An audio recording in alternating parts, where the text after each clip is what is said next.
कट्टरता थी कि जब एकलव्य ने कहा द्रोणाचार्य को कि मैं आपसे ज्ञान प्राप्त करना चाहता हूं धनुर्विद्या का, तो द्रोणाचार्य ने कहा कि नहीं, तुम ब्राह्मण नहीं हो। और एक कुटिलता से, एक चालाकी से अर्जुन को ऊंचा उठाने के लिए उसके हाथ का अंगूठा मंगवा दिया, मांग लिया कि तुम मेरे शिष्य ही हो, मेरी मूर्ति बना करके तुमने ज्ञान प्राप्त किया है, तो तुम अपना अंगूठा मुझे भेंट कर दो। गुरु ने अपने एक शिष्य को आगे बढ़ाने के लिए एक ऐसी व्यवस्था रखी जो कि आज भी निंदनीय है, और उसका फल उनको भोगना पड़ा महाभारत युद्ध में, जहां उनके ऊपर हजारों तीर बरसे और समाप्त हो गए। जब उनका अश्वत्थामा नरोवा कुंजरोवा, जब उनको मालूम पड़ा कि मेरा पुत्र अश्वत्थामा मारा गया, तो शांत होकर बैठ गए, युद्ध धनुष उठाना लायक नहीं रहे और बाणों से छिद गए। उसका फल वहां भी उनको भुगतना पड़ा, क्योंकि उन्होंने वहां पक्षपात किया। और एक धनुर्धारी अगर तीर को अंगूठे से पकड़ेगा नहीं तो तीर छूट ही नहीं सकता। तीर के लिए अंगुली और अंगूठे की जरूरत है, उसको पकड़ करके खींचा जा सकता है, छोड़ा जा सकता है। जब अंगूठा ही ले लिया तो धनुर्विद्या कहां से एकलव्य तैयार करता। मगर फिर भी उन्होंने कुटिलता बरती और शिष्य अपने आप में पूर्ण समर्पण किया। उनका कोई बात नहीं, अंगूठा तो छोटी सी बात है। आप मुझे जो ज्ञान दिया आपके अप्रत्यक्ष रूप में, आपकी मिट्टी की मूर्ति बना के मैंने इतना बड़ा ज्ञान प्राप्त कर लिया, अब आप कह रहे हैं मैं तुम्हारा गुरु हूं, तो ये तो मेरा बहुत बड़ा सौभाग्य है कि आपने मुंह से ये तो कहा कि मैं तुम्हारा गुरु हूं। अंगूठा छोटी बात है, और तुरंत तीर से अंगूठों काट करके उनको भेंट कर दिया। और आज भी जितने भील हैं वे उंगलियों के माध्यम से ही तीर छोड़ते हैं, अंगूठे को उपयोग करते ही नहीं। विश्वामित्र ने भी ऐसे कहा कि जीवन में जहां है वहीं पड़े रहना कायरता है, और कायरता हमारे जीवन में लगनी नहीं चाहिए। कायरता बुजदिली जीवन में होनी ही नहीं चाहिए। भले ही हम विपन्न हों, भले ही हम गरीब हों, भले ही हम दरिद्री हों, ये तो हमारे साथ लिखा हुआ है, क्योंकि इसको लिखने के लिए कहीं जरूरत है ही नहीं। हम चाहते हुए भी उतनी संपन्नता नहीं प्राप्त कर पाएंगे, और नहीं प्राप्त कर पाएंगे तो जीवन में जो कुछ प्राप्त करना चाहते हैं वह नहीं कर पाएंगे। कई काम ऐसे होते हैं जो धन से ही हो सकते हैं। मकान या झोंपड़ी बनाएंगे तो उसमें 20, 25, 50, 500, 1000 रुपए लगेंगे ही। कई चीज ऐसे होते हैं जहां स्वास्थ्य से ही काम चल सकता है। रुग्ण और बीमार आदमी कई काम चाहते हुए भी नहीं कर सकता। प्रत्येक जीवन में प्रत्येक वस्तु की आवश्यकता होती है, और विश्वामित्र कहा कि मैं तुम्हें इसलिए यहां लाया, और दशरथ ने सोच समझ करके तुम दोनों भाइयों को मेरे पास भेजा। दोनों तरफ से व्याघात हुआ, दोनों तरफ से स्थिति बनी। एक तरफ स्थिति ये बनी कि मैंने तुम्हें खींचा। मुझे मालूम था कि सैकड़ों क्षत्रिय व्यक्तित्व हैं, तुम दोनों को मैंने क्यों चुना, पीछे कोई कारण था। और तुम दोनों ही वशिष्ठ जैसे गुरु को छोड़ करके और मेरे पास दशरथ ने भेजा, उसका भी कोई हेतु था। आज आप इतने भारतवर्ष के अलग अलग कोने से आए तो उसमें दोनों हेतु रहे होंगे। मैंने भी आपको खींचा होगा, इसमें कोई दो राय नहीं। और आपके मन में भी एक उमंग आई होगी कि मैं जाऊं, मुझे वहां प्राप्त करूं, वहीं कुछ प्राप्त हो पाएगा। और ये प्राप्त होने की क्रिया ऐसी नहीं है कि आप क्लास में बैठे हैं और 4 बजे की क्लास शुरू हुई, नींद पढ़ाना शुरू कर दिया, 4 बजे के 5 में घंटी बज गई, फिर इंग्लिश की क्लास शुरू हो गई। इस प्रकार से विद्या नहीं दी जाती, न ली जाती है।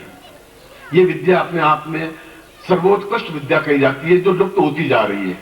यह लुप्त हो गई कि उनमें अहम का टकराव था, वशिष्ठ और विश्वामित्र में, द्रोणाचार्य और अश्वत्थामा में, और इतना अधिक ईगो, इतना अधिक अहंकार था कि विद्या अपने आप में समाप्त होती गई, और विद्या को पुनर्जीवित करने की कोई क्रिया ही नहीं की। और विश्वामित्र ने कहा कि आने वाली पीढ़ी भी गरीबी होगी, जो जैसा मैंने गरीबी बिताई है उतनी ही गरीब अगर है तब भी वो गरीब नहीं है, अगर उसमें ताकत है, क्षमता है और समर्पण है, और उनके पास योग्य गुरु है। और मैंने भी एक योग्य गुरु को ढूंढा। ये नहीं चिंता की कि मुझे खाने को गेहूं की रोटी मिल रही है कि नहीं मिल रही है। अनाज के दाने केवल पीस करके सिला रोटी पर और भाग करके पानी पी करके 5-5, 7-7 साल गुजारे हैं।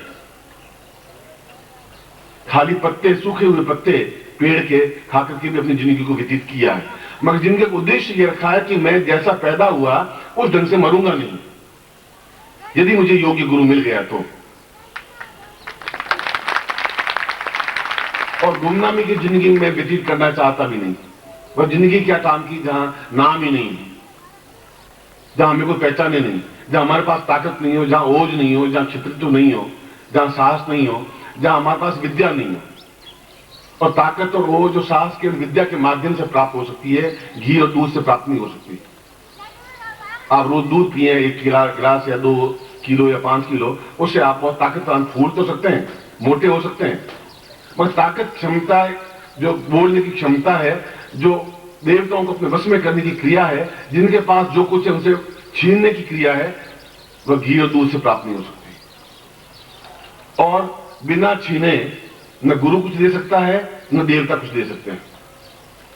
गुरु के पास से भी छीनना पड़ेगा। इसलिए शिष्य को छीनना और छीनने वाला विधित्व कहा गया है। तो छीने, गुरु को तैयार कर दे, गुरु को एकदम से समृद्ध कर दे कि आप हमें ये ज्ञान दीजिए। गुरु देना चाहता भी नहीं, इसलिए नहीं चाहता कि हिचकिचाता है कि ऐसा नहीं हो कि ज्ञान का दुरुपयोग हो जाए, ऐसा भी नहीं हो जाए कि ये ज्ञान ढंग से प्राप्त कर ही नहीं पाए, ऐसा नहीं हो जाए कि जो क्षण है उन क्षणों का उपयोग मैं जहां करना चाहूं वहां नहीं करके इनके बीच में करोड़ों क्षण ही व्यतीत हो जाए, तो क्षण वापस नहीं आ सकते। और यदि आप वाल्मीकि रामायण पढ़ें, तुलसीकृत रामायण और वाल्मीकि रामायण में बहुत बड़ा अंतर है। तुलसीकृत रामायण आज से 300 साल पहले लिखी गई, अकबर के समय में, जब तुलसीदास हुए। सूर, तुलसी, मीरा, रैदास, नानक, ये सब मुगल काल में पैदा हुए, जो 300 वर्षों का पहले का इतिहास है।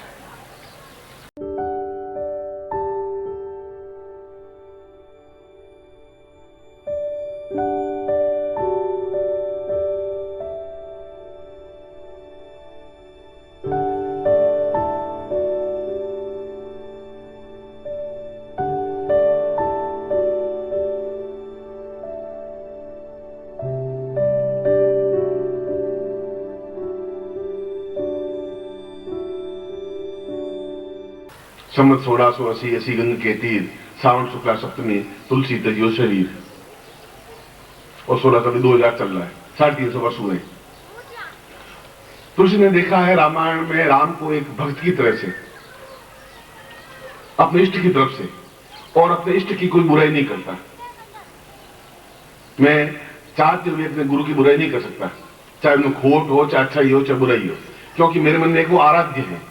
पर वाल्मीकि के समय में राम आराध्य नहीं थे, वाल्मीकि के वो समकालीन थे। वाल्मीकि आश्रम था, राम राजा थे, और जब सीता को निकाल दिया तो सीता जाकर वाल्मीकि आश्रम में रही। इसलिए वाल्मीकि ने इतिहास लिखा है, भक्त की तरह नहीं लिखा। इसलिए उस वाल्मीकि रामायण को मैं कहता हूं कि यदि आप राम के चरित्र को पढ़ना है, राम को समझना है, तो वाल्मीकि रामायण के माध्यम से समझा जा सकता है, तुलसीकृत रामायण के माध्यम से नहीं समझा जा सकता। और उसमें भी उन्होंने कहा है कि विश्वामित्र चाहता था कि उनके जो शिष्य 2 भी बने, पर 2 भी अपने आप में अद्वितीय बने, ऐसे बने जो आतताइयों से मुक्ति दिला सके, आने वाली कठिनाइयों, परेशानियों से मुक्ति दिलाते हुए अपने पूरे परिवार को बहुत ऊंचाई पर उठा के ले जा सके। और जो अपने पूरे परिवार को ऊंचाई, आप और आपके बेटे, पोते, पड़पोते उस ऊंचाई पहुंचे कि 7 पीढ़ी पहले हमारे एक व्यक्तित्व ऐसा पैदा हुआ था हमारे घर में, जिन्होंने गरीबी से उन्नति की ओर हमें अग्रसर किया, जिसका फल हम आज भुगत रहे हैं, भोग रहे हैं। वह केंद्र बिंदु आप हो सकते हैं, और तब हो सकते हैं जबकि आपके पास ज्ञान होगा, कोई गुरु होगा। और राम कह रहे हैं कि मैं कितना दुर्भाग्यशाली हूं, ये राम के शब्द हैं, और मेरे जैसा दुर्भाग्यशाली कोई हो ही नहीं सकता, क्योंकि दुर्भाग्य मेरे ललाट पर लिखा हुआ है। जब मैं बड़ा हुआ और जब मुझे राजतली की तैयारी हुई, जब मैं राजा बनने के लिए बिल्कुल स्नान करके पीतांबर वस्त्र पहन लिया, जब मैं बिल्कुल वशिष्ठ के बताए हुए मुहूर्त के अनुसार महल से रवाना हुआ सिंहासन पर बैठने के लिए, और उसी समय मेरे पांव जबरदस्ती मोड़ दिए गए वनवास की ओर। आप कल्पना करिए कि इससे ज्यादा एक राजा के जीवन में क्या दुख हो सकता है। इससे बड़ा दुर्भाग्यशाली, मेरे समान दुर्भाग्यशाली गुरुदेव कोई है ही नहीं। और क्या इस दुर्भाग्य को मैं ढोता हुआ जिंदगी व्यतीत करूंगा? और यदि करूंगा तो फिर आप जैसा गुरु मिलकर के भी मेरे भाग्य को नहीं सुधार सकता, तो फिर मेरे जीवन का रहना व्यर्थ है। इसके अच्छा तो यह है कि मैं स्वयं मृत्यु को वर्ण कर लूं, कि मृत्यु का भी अपने आप में मंत्र है। उस मंत्र को आप मुझे समझा दें, सिखा दें। मैं इस देह को छोड़ देना चाहता हूं। मैं रघुवंश में इस ढंग से जीवित रहना चाहता भी नहीं, क्योंकि मेरी पूरी रघु से लगा करके आज तक की पीढ़ियां अपने आप में बहुत क्रोधी और हिंसक रही है। चाहे वो दशरथ रहे हों, चाहे रघु रहे हों, चाहे अज रहे हों, जो भी रहे हों। दुर्दशता एक अलग बात है, किसी को थप्पड़ मार देना एक अलग बात है। ताकत और क्षमता के साथ सामने वाले को अपने भाग्य को लिख देना बहुत अलग बात है। भाग्य आप इस ढंग से लिखा जाए कि अपने आप में अद्वितीय बने। तो विश्वामित्र ने कहा कि मैं तुम्हारे इस मन के मर्म को, मन के दुख को, मन की वेदना को समझ रहा हूं, और तुम्हें बुलाने के पीछे मेरा हेतु भी यही है। और वाल्मीकि रामायण में उसमें स्पष्ट शब्दों में लिखा है कि दीपावली के बाद जब शिशिर ऋतु प्रारंभ हुई, सर्दी की ऋतु प्रारंभ हुई, पौष का महीना, तब विश्वामित्र को बुलाया दशरथ ने एक संयोग, और कहा कि मैं दोनों बालकों को आपको सौंपता हूं। इसलिए सौंपता हूं कि इन्होंने 7 पीढ़ी तक मेरे तक सैकड़ों रानियों की तो शादियां हुई, मगर जीवन में जो उन्नति होनी चाहिए, जो विजय प्राप्त होनी चाहिए, जिनका नाम होना चाहिए, हम नाम नहीं प्राप्त कर पाए। बस मैंने कहा न मेरा नाम जिंदगी में रह पाएगा, न मेरे पिता अर्ज का रह पाएगा, न मेरे 8 पीढ़ी पहले रघु का रह पाएगा। हम भुला दिए जाएंगे, और मैं नहीं चाहता कि मेरे पुत्र भुला दिए जाएं। और जो मेरे कुल गुरु हैं वशिष्ठ, वो ये काम नहीं कर पाएंगे। जिनको यही ज्ञात नहीं कि इनका रास्ते होगा, वनवास होगा, वो क्या इनके भाग्य का लेखन कर पाएंगे। और विश्वामित्र दोनों को मुझे 2 चाहिए, न नौकर चाहिए। आप वहां मिलने के लिए आएंगे नहीं, ये अयोध्या में आपसे मिलने के लिए आएंगे नहीं, ये शर्त रहेगी आपकी मेरी। और जो कुछ मैं कहूंगा वह उनको करना पड़ेगा। धरती पे सोना, धरती पे बोतना पड़ेगा। इनके लिए मैं बिछोना नहीं बिछाऊंगा, तो मैं जैसा रखूंगा वैसा रहना पड़ेगा इनको। यदि ये शर्तें इनको मंजूर हैं तो आप मेरे साथ चलें। और वे दोनों पौष शुक्ला सप्तमी को उस अयोध्या से विश्वामित्र के साथ रवाना हुए। तब उनके पास कुछ नहीं था, न शस्त्र थे, न आभूषण थे, न वस्त्र थे, कुछ नहीं। सामान्य वस्त्र पहने हुए उस अयोध्या से बाहर निकले। और बाहर निकलने के बाद 7 दिन तक, 8 दिन तक गुरु बोले ही नहीं।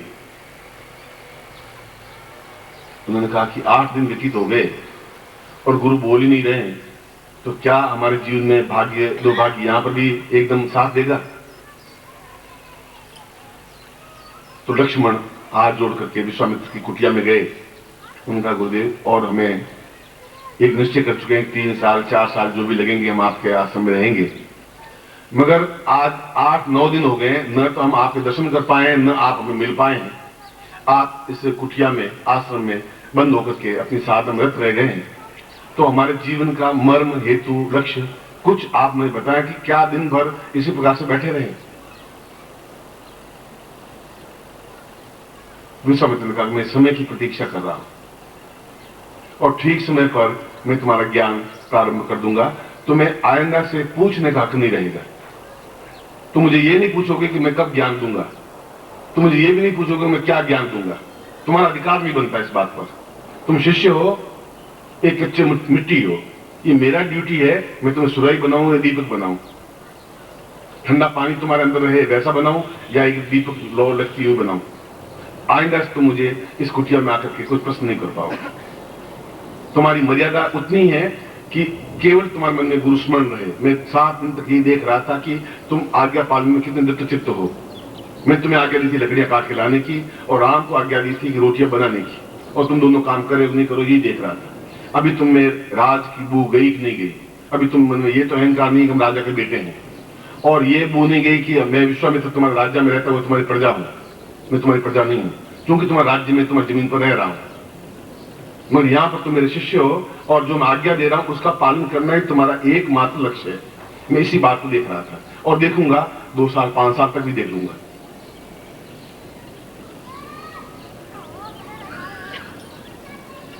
और लक्ष्मण आकर के इस श्लोक को बोल रहे हैं जो मैं आपको बोला।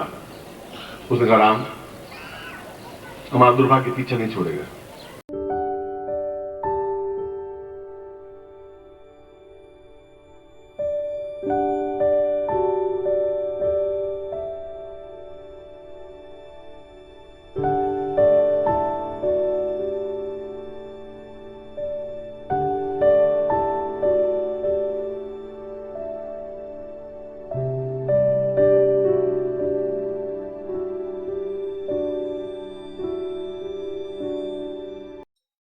ओम परम तत्वाय नारायणाय गुरुभ्यो नमः।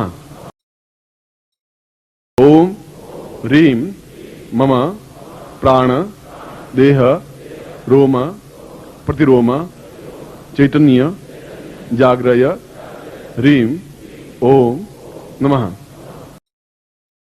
ओम भूर्भुवः स्वः तत्सवितुर्वरेण्यं